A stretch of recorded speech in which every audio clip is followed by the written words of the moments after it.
Hey guys, I'm Avail back again with another video on this iQOO Neo 6. In this video, let's check on the cameras of this device, and to get a better idea, let's compare the camera setup of this device with this Pixel 4a. So it will be really interesting to see that when we compare the triple camera setup 64 megapixel primary sensor with this one, this Pixel 4a with just 12 megapixel and 16 megapixel selfie shooter with this 8 megapixel. So let's see the difference, and we'll see that how good are the cameras of this Neo 6.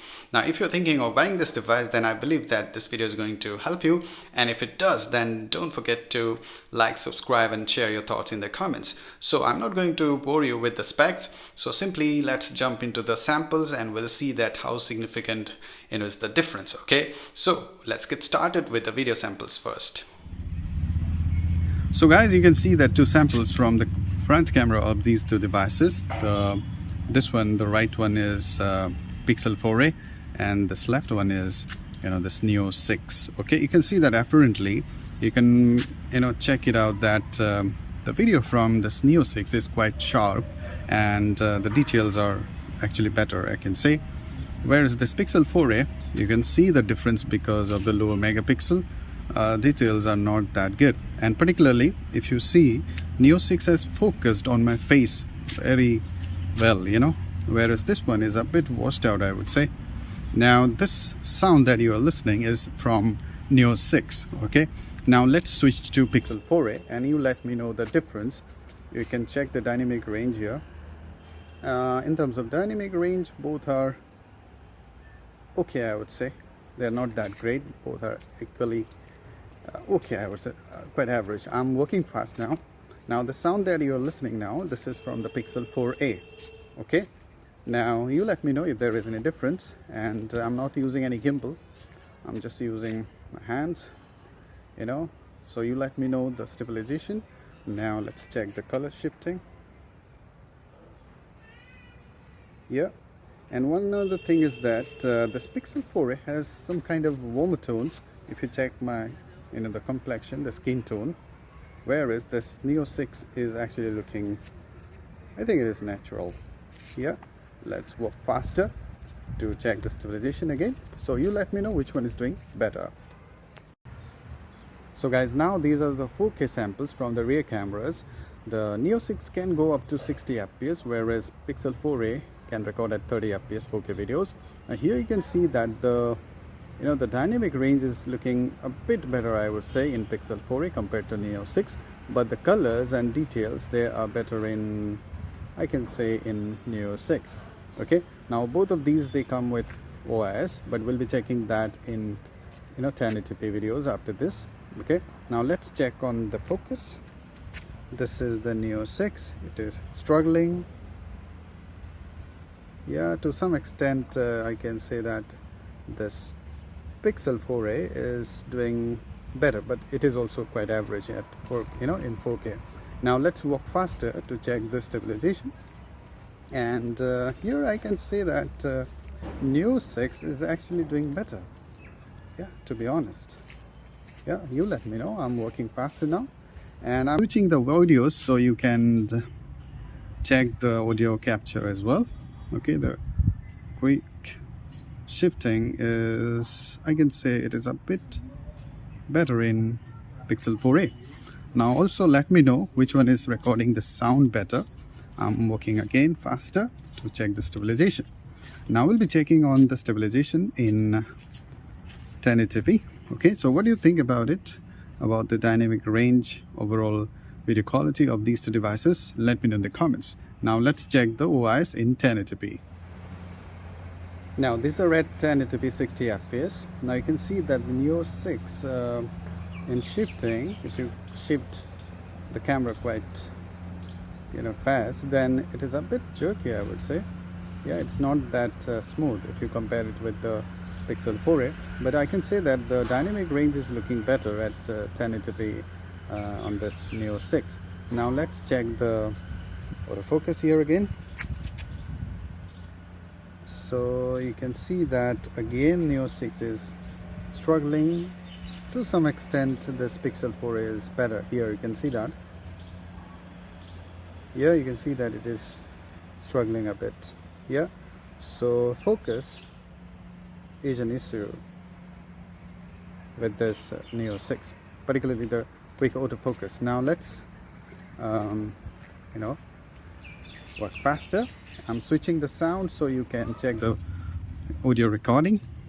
Now you can see that if you walk faster, although the shifts were a bit jerky in Neo 6, this one is actually now stable, I would say. Yeah. Now let's check the colors. Yeah, you can see that Pixel 4 is smoother if you swiftly actually move like this. Yeah, but if you walk faster holding it straight, then Neo 6 is smoother, quite stable.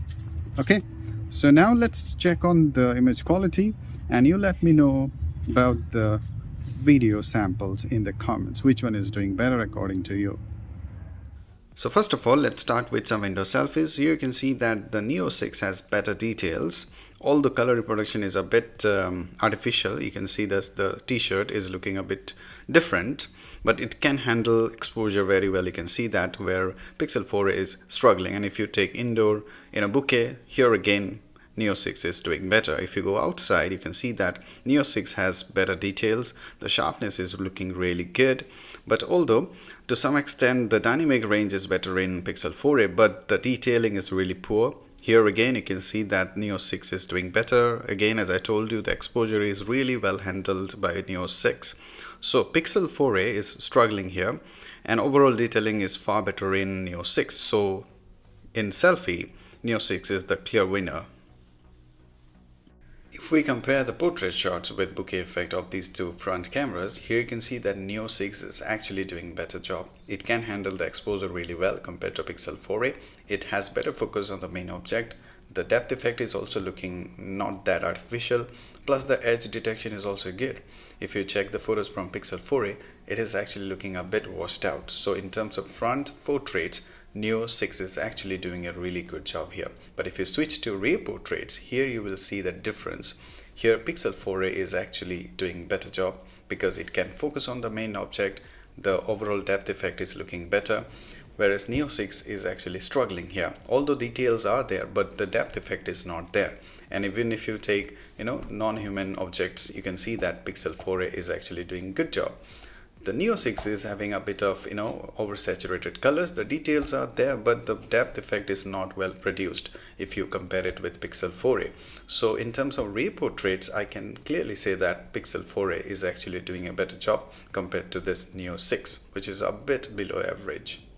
If you check the close-up shots, here again you can see that to some extent this Neo 6 has better details and better focus compared to Pixel 4a. Plus it has better color reproduction. Okay, the images are looking sharper. Plus it has a dedicated macro lens which you can use to move closer to the object, and it can capture better details as well. So close-up shots are looking good in Neo 6. If we see the HDR photos, we can see that both are equally good, but to some extent this Neo 6 is better in terms of reproducing the colors, and the details are better visible. You can see it here. The colors are looking better, more vibrant, I would say, in the photos from Neo 6. So in terms of HDR photos, Neo 6 is actually doing a good job. Further, Neo 6 comes with a dedicated wide-angle sensor which is missing on Pixel 4a, and you can see that the overall image quality is not bad actually. The color reproduction, the dynamic range is also looking good, but yes, the details are not that great, but still I can say that it is not bad. It is actually good. Finally, let's check on the night photography. Surprisingly, the front camera of Neo 6 doesn't support night mode, but still if there is adequate light, you can see that it can capture good amount of details, and the overall image quality is actually looking better than Pixel 4a. The Pixel 4a does better if there is really low light condition. You can see that it does better, in terms of, reducing the noise, but to some extent I can still say that it fails to capture more details. And if there is adequate light, you can see that Neo 6 does a better job. The overall image quality is actually looking better. And if you switch to rear cameras, you can see that here again Neo 6 is actually doing better in terms of overall color reproduction and capturing more details. Here again you can see that the details are better in the photo from Neo 6, although I can say that the noise cancellation or noise reduction is really good. Yeah, it is actually really good in Pixel 4a, but due to the outdated camera setup, you can see that it fails to capture more details, and overall image quality is not that impressive. So I can say that Neo 6 is actually a good performer when it comes to low light, and here you can see that it can handle the exposure really well. You can see the text Clubhouse under the light in the photo from Neo 6, which is actually really washed out in the photo from Pixel 4a. So I can see that this Neo 6, when it comes to night photography, it is a decent performer. Not the best, but it is actually good, quite satisfactory results. So guys, I believe that after checking on the samples, you've got a good idea about the camera performance of this device. According to me, the camera setup is actually quite good, particularly the selfie shooter is actually really good. I'm really impressed with the selfie shooter, both in daylight as well as in low light. The selfie shooter is performing really good. Even the overall night photography is not that bad. It is quite satisfactory, not the best, but it is okay. Yeah, plus the video recording is also good, and the sound capture in video recording is actually really good. Okay, but the only issue is that it has OIS, but still the focus hunting issue is there. Okay, the autofocus is not working well, both in portrait shots as well as in video recording. So this is a concern that I have, and I believe that this iQOO, they should fix it with some software update. So if they do it, then it can be a really good option under 30K according to me. And particularly if you are someone who likes to share photos and videos on Instagram, then this can be a really good option, because in the stock app you get many filters, both for photos and videos. Okay, both. So you can actually have photos and videos which are readily shareable on Instagram and on Facebook, so you don't have to edit them. Okay, so this can be a good option for you. So if you're someone who likes to share photos, particularly the selfies, they are really good. Okay, and videos are also good, but yes, the autofocus issue is there. But overall the camera performance is actually quite satisfactory. I'm really impressed with this one. Okay, so what do you think about it? Let me know in the comments, and if this video is going to help you, then do subscribe and hit the like button and share your thoughts in the comments. So till the next video guys, cheers.